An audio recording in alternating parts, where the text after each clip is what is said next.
Good morning student, once again we are back for the solid state chapter. आज हम पढ़ेंगे कि कितने atom per unit cell associate करते हैं।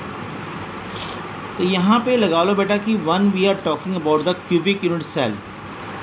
हर एक कोने पे एटम का 1/8 पार्ट आता है, फेस पे 1/2 पार्ट आता है और आपके एज में 1/4 पार्ट आता है। For that purpose you can easily calculate the value of Z. मान लो आप एग्जाम्पल ले रहे हो किसी चीज़ का भी, एग्जाम्पल लो आप कि आप बात कर रहे हो FCC की। You are talking about FCC, face cube centred cubic unit cell. तो 8 atoms are located at the corner other than the 6 atom are located at the face। तो कॉर्नर में हमेशा 1/8 पार्ट ऑफ एटम आता है। 8 कोने तो कितने हो गए बेटा? 1 एटम। और फेस में आते हैं हाफ एटम। फेस कितने? 6, यानी कि 3 एटम। 3 + 1 4 एटम, यानी कि together we constitute 4 atoms comes in FCC। okay, if you want to calculate the density of cubic, कोई अगर हमसे पूछता है कि how we can calculate density, तो we can directly apply the formula। here it is given z into m into 10 की -30 a cube n a दे रखा है। सिंपल फार्मूला बेटा ये होता है, density is equal to Z multiply capital M. Capital M means molar mass of element, whole divided by a cube into N A. यहाँ पे जो ए होता है बेटा उसे बोलते हैं एज लेंथ, और edge length in the numerical purpose given in picometre, angstrom etcetera.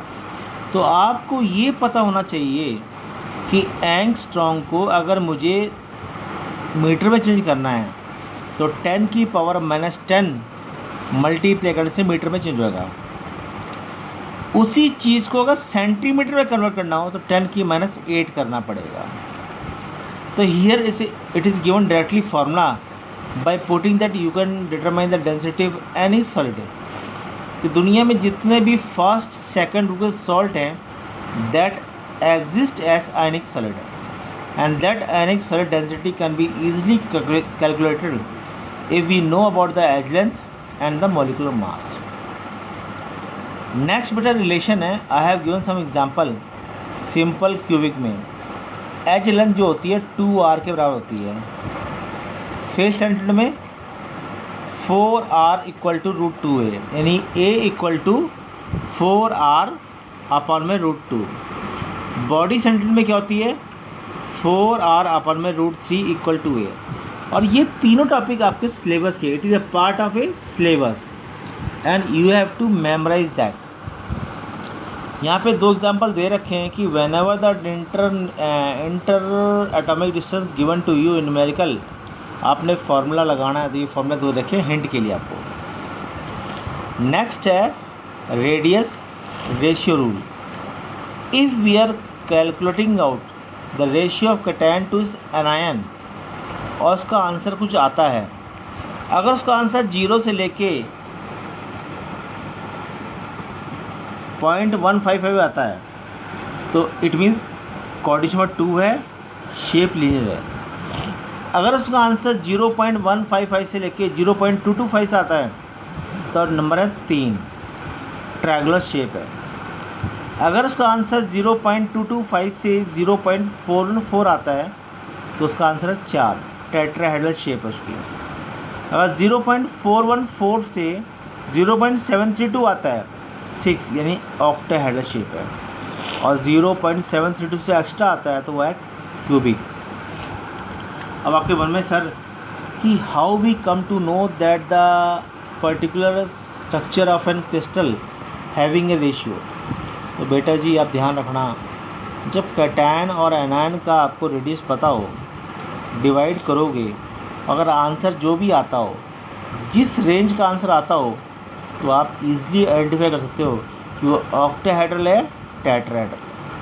तो this is the point of information कि how we come to know it is octahedral, tetrahedral, trigonal और लिनियर शेप। नेक्स्ट है बेटा structure of ionic crystal. Structure बेटा बहुत सारे तरह के होते हैं। आप जैसे मैंने आपको बताया था कि according to Bravais lattice there are 7 types of unit cells are there.